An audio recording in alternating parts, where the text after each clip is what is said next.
Hello, everyone. This is Santosh Venamalla inviting you to another courageous conversation. And if I'm seeming a little too excited, that's because of our guest today, Mr. Krish Dhanam, author and speaker. The focus of today's conversation is, of course, going to be a big part of what Krish Dhanam's work is on, which is motivating. Mr. Dhanam, welcome to the conversation. Thanks a lot for having me, Santosh. Appreciate it. All right, so right off the bat, let's start with the definition for motivation.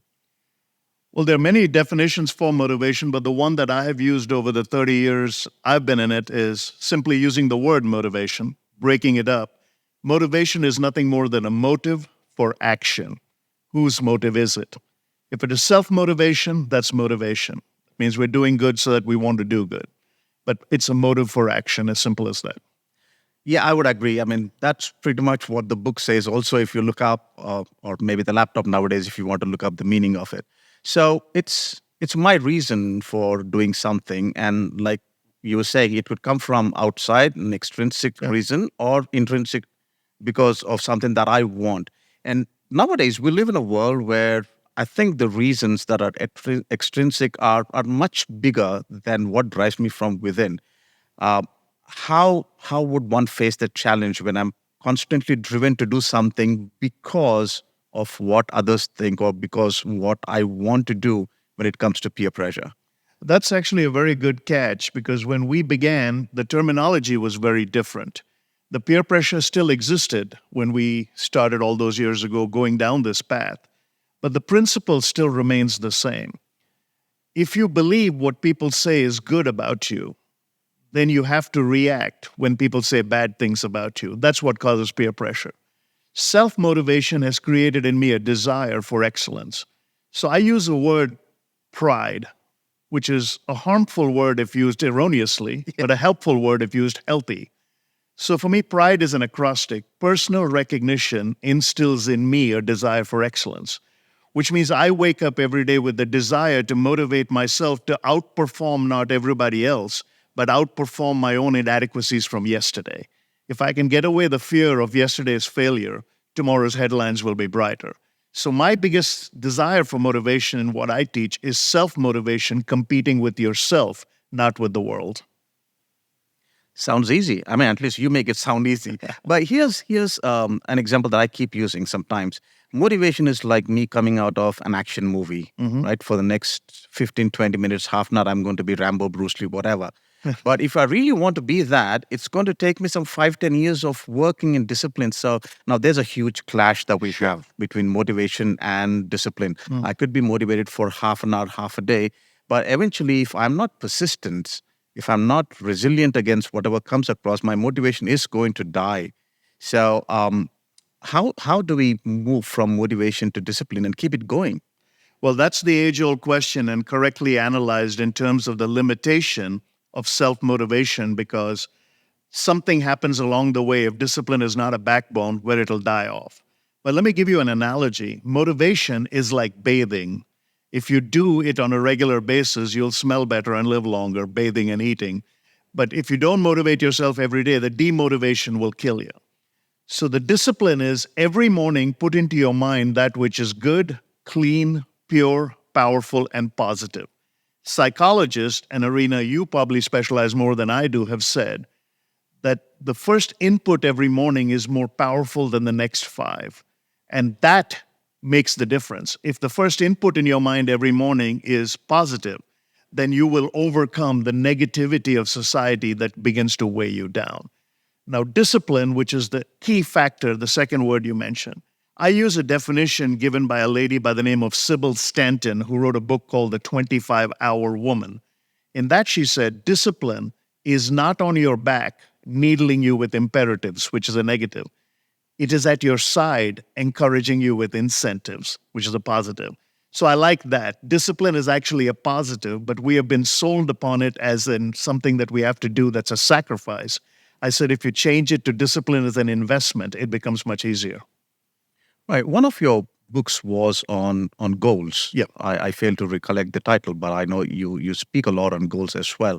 So motivation is the beginning point for setting any goal, but discipline is what gets us there. So When you say, I'm going to pick on something that you said, you wake up in the morning and you speak positive to yourself and say, well, this is what I'm going to do. This is how I feel. And we know those kind of positive confessions do impact our day. But what's the limitation of that? Where does that motivation stop? The first half an hour, first half of the day, because I'm going to peter out of motivation and energy at some point of time. So beyond speaking to myself, what's something that I can practically do to keep motivated through the day?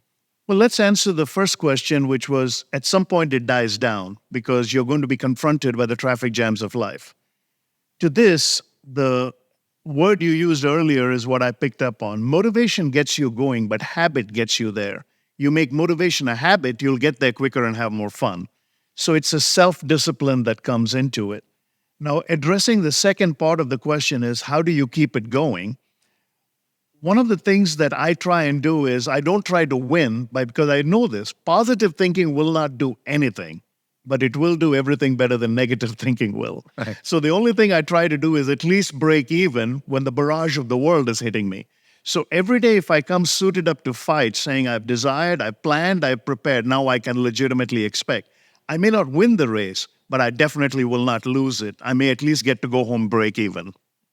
Now, while I might get on this journey and start really doing well for myself, I push myself, there are going to be people, and I'm not talking about situations and obstacles which are beyond my control, but people who might want to demotivate me and say, or question my motives also say, yeah, I know you're doing this just to impress somebody or, one-upmanship.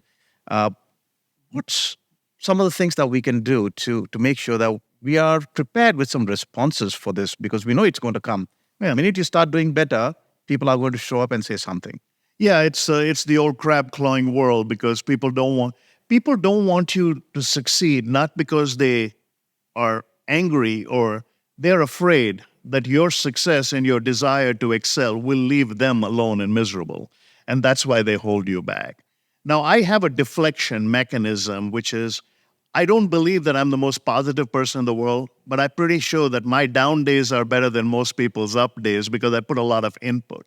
Now, this is a very vital thing, and I'm going to give you an illustration. And since it's total courageous, this is a courageous thought. If life were a bank and the only currency of exchange was vision, most people will go to bed afraid that their checks will be returned for lack of sufficient funds. We have not put any inputs in our lives. As a result, we cannot draw.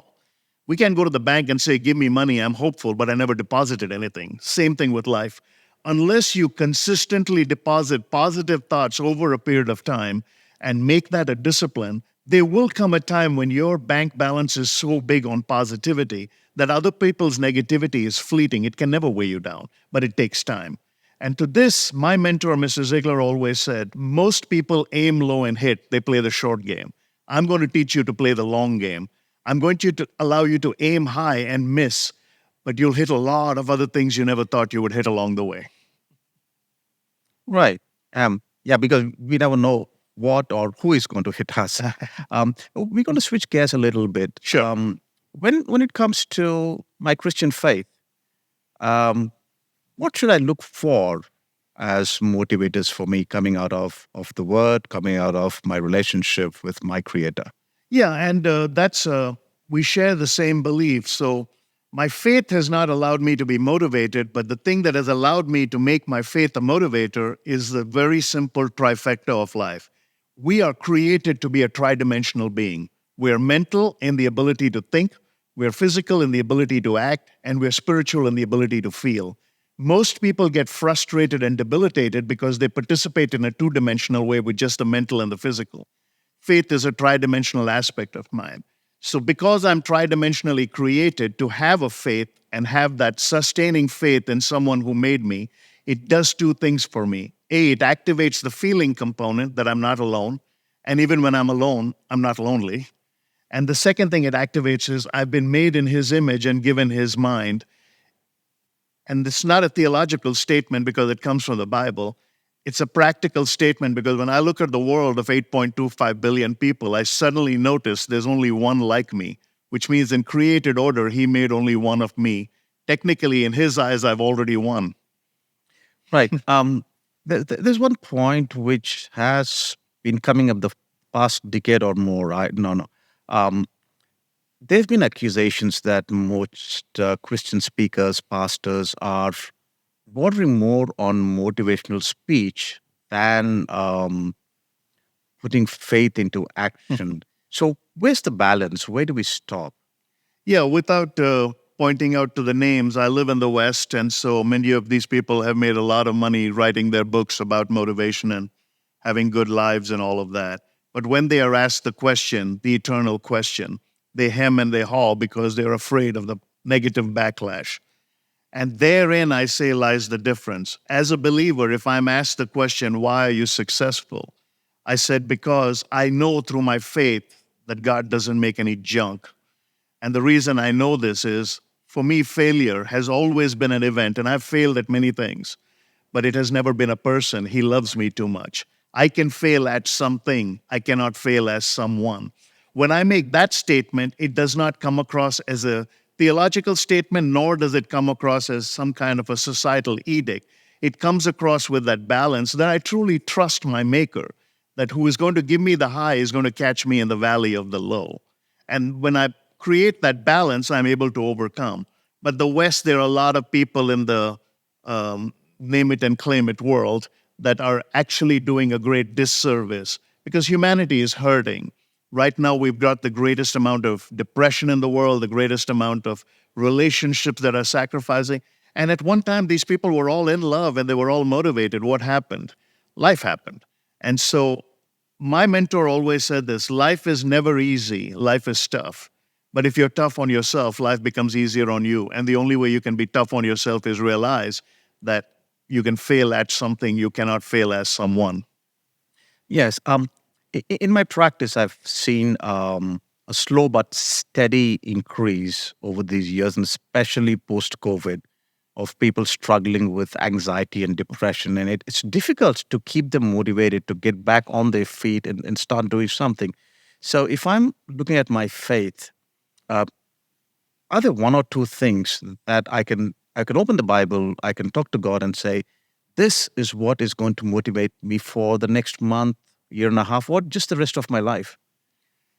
And you come from a background which is a little more tactical. So, as a motivational speaker, which is my bent, I don't do counseling because my natural tendency is I believe what the last person told me. So, that doesn't make for a very good counselor. But to address the deeper question of what can you look within Holy Writ, one of the simplest things is C.S. Lewis said the Bible is its own best interpretation. So, if 8.25 billion people on planet Earth opened it, everybody should find themselves a word from God for them. Otherwise, it turns to be a lie. And to that end, I say, look at some of the more popular things that are said by your pastors and change the verbiage to be a first person present tense. So if you're reading, the Lord is my shepherd, don't read it in some kind of an esoteric, the Lord is everyone's shepherd. Claim it as my shepherd. I shall not want. It's not that society shall not want, I shall not want. And I've taken a bunch of different verses and claimed them in a first person present tense, made it a self talk. So that affirmation then goes away from motivation to truly a conversation with the one you trust. Now, I'm just going to take a little segue and move into something more important, which is we usually take the last command and say, well, go and share your faith. Mhm. But what would motivate me instead of just taking it as a command? If I'm looking for a reason from within me, Phil. what experience should I be looking for so that I'm motivated to do it, not out of compulsion? Yeah, and I've spoken in enough churches globally to realize that if Christians stopped looking like the crucifixion and started acting like the resurrection, A, they'd be motivated. B, if they look like the bad news, try not to present good news. Because if you're smiling, tell your face, right? If you're happy, tell your face. So, using those two, very simple, I'm telling that tongue in cheek. But what motivates me to share my faith is given to me in the Bible as simply as the day is long. Two things. One is the great commandment to love, and the other is the great commission to disciple. I've always said this, and I say that if you just go out to disciple people because that's what your church commands you to do, you're irritating. If you just go out to love people because that's what society wants you to do, you're a nonprofit. But if you go out and tell them why you love them and who sent you, you're irresistible. you need to have a foundation for why you're happy before you can share that good news with anybody else. You and I know this in the years we have done this. Most of the people I'm witnessing to, most of the people I'm sharing love of Christ to, live in better houses than I do, drive better cars than I do. What am I saving them from? Themselves. Let's wrap this up with one final question. What motivates you when you wake up in the morning? Two things. One is something a friend of mine sent me 20 years ago. And I love this because it's an activator, not a motivator. He says, when Krish Dhanam swings his legs off the bed, I'm pretty sure the devil is going, oh my God, he woke up again. So when I became a Christian, my mentor, Mr. Ziglar, said, I know you want to now go to seminary and get all the head education, but I'm going to give you 3 degrees, and this should motivate you. He said, your first degree is a BA, you're born again. Your second degree is a DD, you're disturbing the devil. Your third motivation is a PhD, you're past having doubt. I've got those 3 certificates in my room. I look at them and I realize that even though I'm academically qualified, I'm spiritually gifted. Wonderful. That was a great conversation. Thanks so much for your time. I hope you stay motivated in your life, your practice, your relationships, and especially your faith.